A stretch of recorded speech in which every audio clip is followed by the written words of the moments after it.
Antiques will save the world, and they'll look good doing it. It's punchy, short, catchy, but what's more, I believe it. It seems like a tall order, especially for something that sits in Auntie's front room, that inlaid cabinet full of trinkets you weren't allowed to touch as a kid. How is that going to save the world?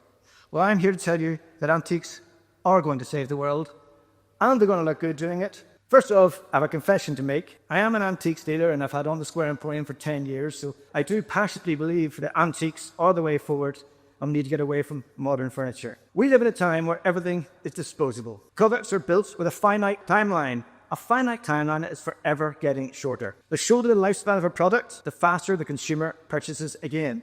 It's simple economics. Now, Edison didn't invent the light bulb. But what he did do was he made it better. And he also made it easier to produce and cheaper.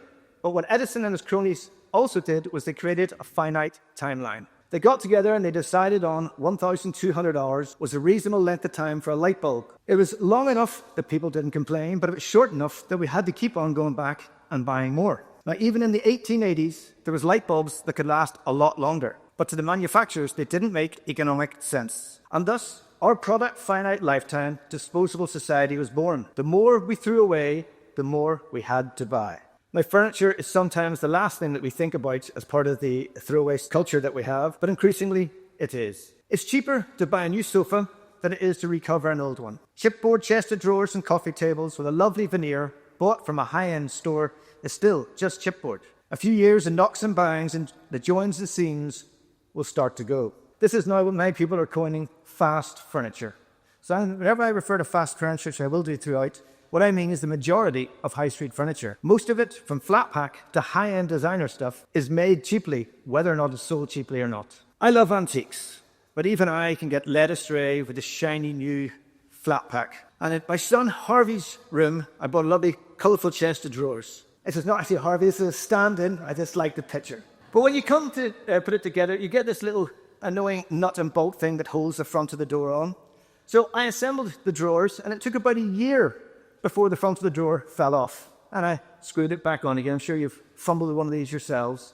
But now it seems to be every couple of weeks, I'm having to tighten up that nut to hold on the door. Now, after 4 years, the whole thing is starting to get a bit wobbly. It's probably been jumped on by the children. The back right corner is starting to go. And aforementioned, the front of the drawer is continuously falling off. It's coming to the end of its life. Going to go to the dump and the landfill. In my wife's bedroom, sounds a bit strange, I do sleep in there too, and all my stuff is in there, but somewhere along the line of the evolution of our family, it became Mummy's bedroom. So, in Mummy's bedroom, we have a Georgian chest of drawers. This again is a stand-in, because this is what Mummy's bedroom would look like if my stuff wasn't in there. But here we have a stand-in for the Georgian chest of drawers. It's 175 years old, the chest of drawers that we have. Now, Jill, my lovely wife, decided that she would like to change it. But the chest of drawers isn't destined for the landfill. After 175 years, it's going to On the Square Emporium for a lovely oil and wax care package, and then we put it back out for sale. Antiques just live on. Antiques are sustainable furniture. They can be used for generation after generation. They may have held clothes or been sat upon for 100 to 200 years, but with a bit of TLC, every decade, they will last another 100 to 200 years. And they'll look good doing it. Today's fast furniture, disposable interiors, are having a serious detrimental effect on the environment. Let's have a look and compare unbiased graphics I have here. We have fast furniture on the left. Fast furniture, look at that first. The fast furniture is cheap because it's mass-produced. It's made of low-quality materials. Chipboard and MDF use poor-quality wood that's just squeezed and glued together, often using formaldehyde or paraffin wax. But it's not just flat pack. Fast furniture extends into the high-end interior shops. We often describe an item as mahogany, but it's just really chipboard with a veneer. It's the same cheap materials, just with a fancier cover. Production. The production of wood and wood pulp uses intensive farming. The production of modern fast furniture uses mass amounts of energy and caustic chemicals and petroleum materials. Transportation. The carbon footprint of modern furniture is excessive. Wood is shipped halfway around the world to a manufacturer who makes the plywood and the chipboard and the MDF. Then that's shipped back halfway around the world to the producers who make the furniture. That's shipped to the distribution center, and that's shipped all the way over to the retailer and then shipped on to the end user. Lifespan. The modern mass-produced furniture is not made to last. The average year is somewhere between 3 to 10 years. That's a lot of replacement furniture that we'll be buying in a lifetime or a family will be buying in a lifetime. Craftsmanship. Even high-end, mass-produced furniture has no craftsmanship. Flat pack's even worse. Modern fast furniture is not recyclable. According to the US Environmental Protection Agency, only 3% of flat pack is actually recycled. That's led to a 600% increase in furniture waste between 1960 and today, and a 30% increase in furniture landfill in the last 10 years. This is even more worrying whenever we look at what the trend is potentially going to be. The assembly market at the minute is $13.1 billion globally, and that's expected to reach $18.2 billion by 2027. So how green are antiques? Very green. Materials. Well, these were harvested centuries ago. They're not leading to deforestation of ancient trees, and they're not leading to deforestation to grow fast pulp-growing trees. They were mostly made by hand and not energy-guzzling factories. Transportation. They have no carbon footprint in the transportation of raw materials and negligible carbon footprints in the transportation of the finished product. Lifespan. As I've already pointed out, antiques were made to last. With a bit of care, they'll last for generations. Craftsmanship. Antiques is all about craftsmanship. Antiques were made by craftsmen who honed their skill over decades and generations. Recycling. Well, antiques are the epitome of recycling. We either pass it down through the generations or we resell it, it goes on to someone else. An antique has to be 100 years old to be an antique. It's already been recycled many times over. But should an antique become unusable, it is often worth more in its parts. The wood and often the handles, the knobs and the fittings can be reused to restore something else, or they can be used to make a bit of upcycled furniture. An idea of how collective buying antiques can make a difference. Auction Technology Group, who run a software system for 3,800 auction houses, they did a carbon impact report last year, where they calculated that through the auction sales in 1 year, 1 million tonnes of greenhouse gases were saved by people buying at auction as opposed to buying new. That's equivalent to 50 million trees growing for 1 year. Antiques are saving the world. Purchasing antique furniture is guilt-free. It's also eco-friendly, it has no carbon footprint or next to no carbon footprint. It's saving the planet, and it looks good.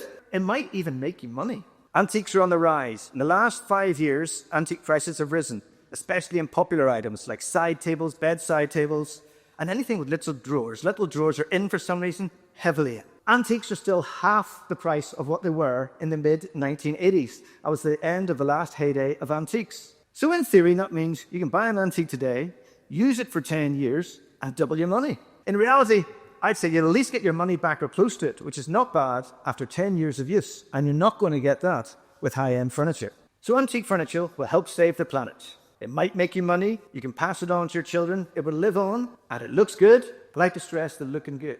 Antiques can suit a lovely Georgian mansion.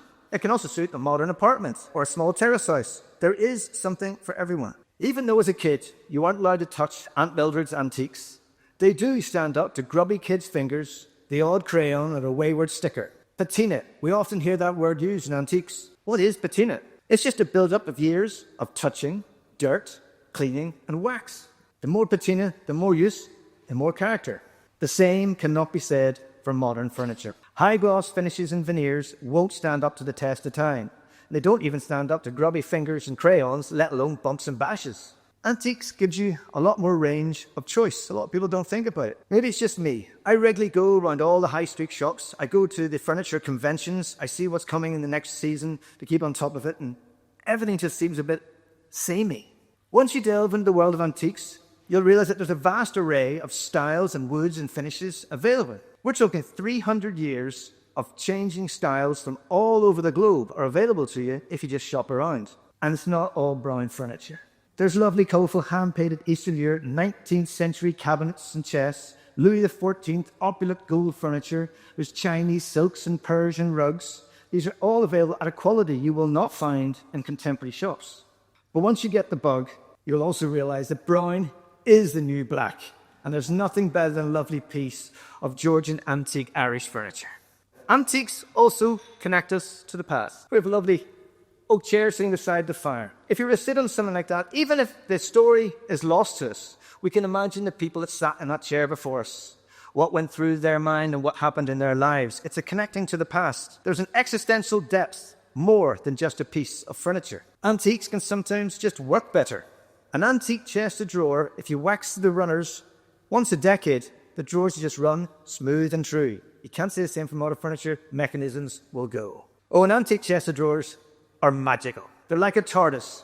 If you have an antique chest of drawers and a modern chest of drawers the same size, more pants and socks will fit in the antique one than the modern one. Nobody knows why. So am I saying we should just stop buying new furniture and only buy antiques? Yes. Well, it's a good start, and let's give that a go at onthesquareemporium.com. But there may not be enough antiques to fill all of our furniture needs. So if you do need to buy new, look for something that will become an antique. Something that's the same ethos as an antique. Something that will stand the test of time. Something that's made from solid wood. Something that's well crafted. Something with good joints and seams. You don't have to use the same bit of furniture for decades.